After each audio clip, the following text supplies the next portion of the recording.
материалов, который может переработать. Как мы видим, тут нету краски.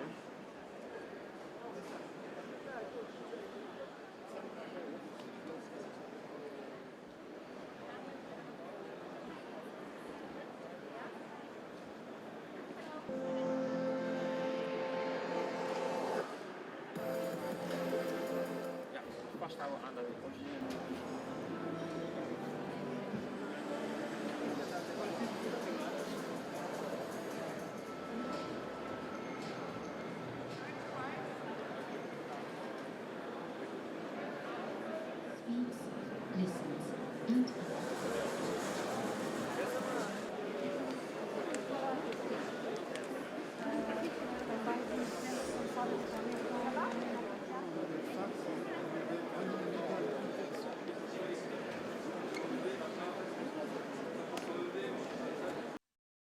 There really was a shift in the way this motor show ran compared to past ones.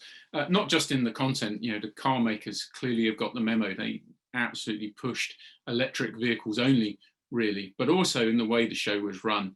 It wasn't dominated in the way old German motor shows were by the home makers only. The stands were sort of similar sizes. The scale of the launches were pretty similar between the manufacturers there, and actually the suppliers and some of the startups who are really entering this electromobility space were given an opportunity to be heard as well, and it felt, you know, much more democratic as a result of that, and it actually had a really nice, more forward-thinking vibe.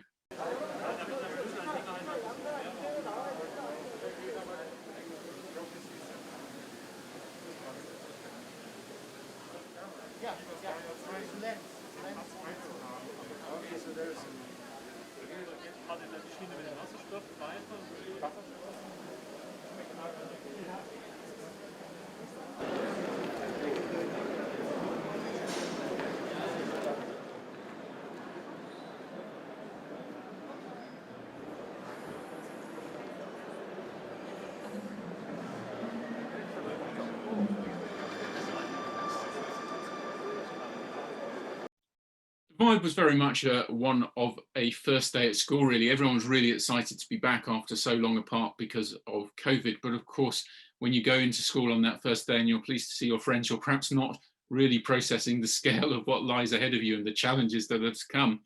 And I think there was an element of that sort of excited buzz from the manufacturers. They were all talking up the benefits of being there. They were all pleased with the results that they were getting because of it. But we have to be realistic. There were relatively very few manufacturers at the show.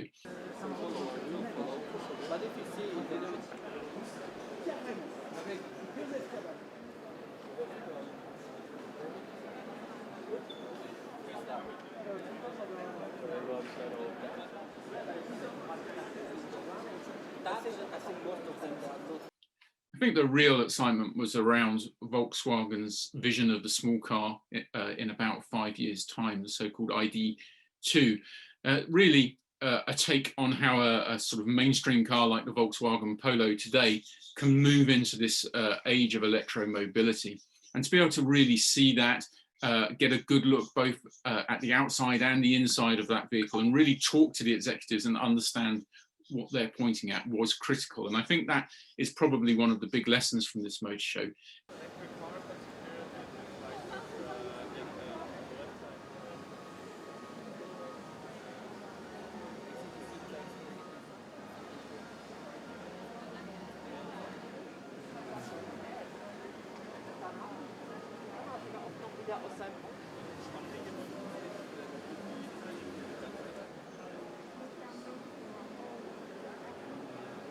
I think for the manufacturers, they're facing crisis after crisis, and almost now they're slightly numb to them. You know, they've come through COVID and they've gone straight into a chip semiconductor shortage crisis that looks set to hold back their fortunes for at least 6 months and potentially a year to 18 months in terms of reducing the supply of cars they have to sell.